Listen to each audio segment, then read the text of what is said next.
Struktur benih monokotil dan dikotil. Tumbuhan monokotil misalnya pada jagung, bagian struktur biji ada dua bagian besar, yaitu bagian luar dan bagian dalam.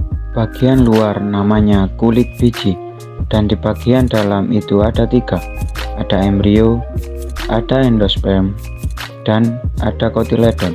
Di embrio ada beberapa bagian lagi, antara lain radikula calon akar, koleoriza pembungkus dari radikula, kemudian plumula calon daun, dan koleoptil pembungkus dari plumula. Yang berikutnya ada kotiledon, itulah keping biji. Yang ketiga itu ada endosperm sebagai cadangan makanan, itu struktur biji pada monokotil. Dikotil contohnya pada kacang tanah. Bagian struktur benih untuk dikotil kita bagi menjadi dua bagian besar. Yang pertama bagian luar pada kulit biji, yang kedua bagian dalam. Dan bagian dalam juga ada dua bagian besar, yaitu yang pertama embrio dan yang kedua itu adalah kotiledon. Embrio dibagi lagi ada 4 bagian, antara lain ada radikula calon akar, dan ada plumula calon daun, dan hipokotil dan epikotil. Hipokotil dan epikotil ini sebenarnya bagian batang. Bedanya hipokotil itu adalah bagian batang yang bawah dan epikotil bagian batang yang atas. Kemudian embrio, berikutnya ada kotiledon. Kotiledon ini adalah keping biji, nantinya sebagai cadangan makanan.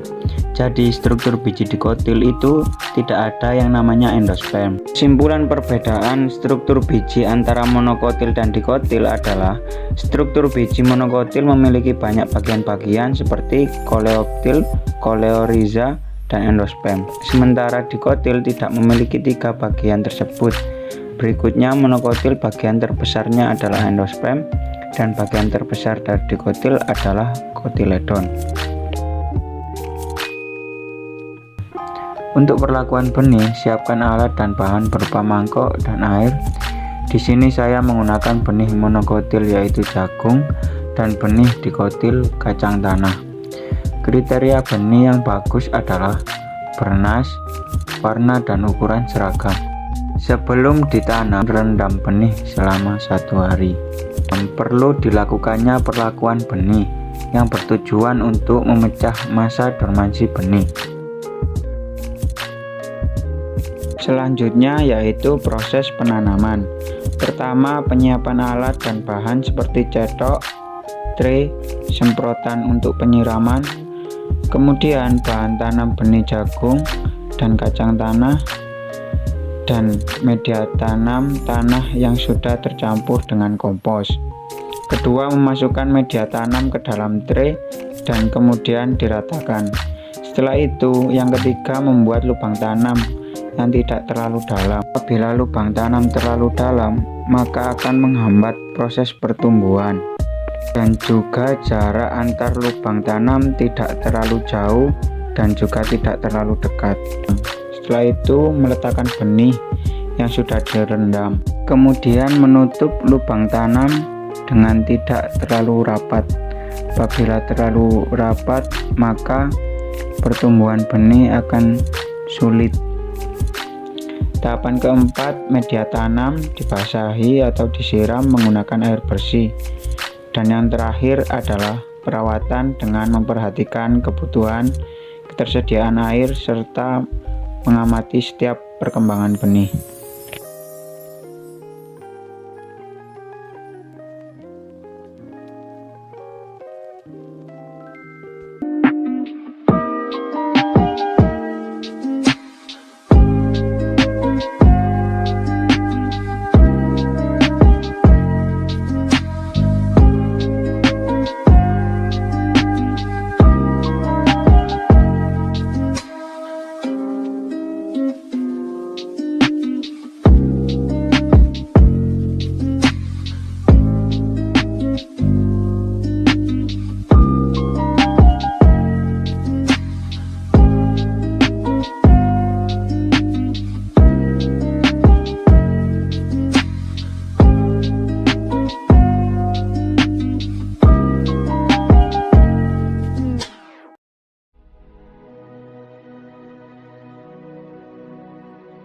Berikut adalah gambar bibit dari benih yang sudah ditanam.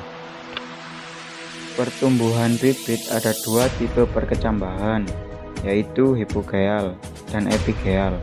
Yang pertama untuk hipogeal, ini biasanya terjadi pada benih monokotil seperti contoh di gambar adalah jagung.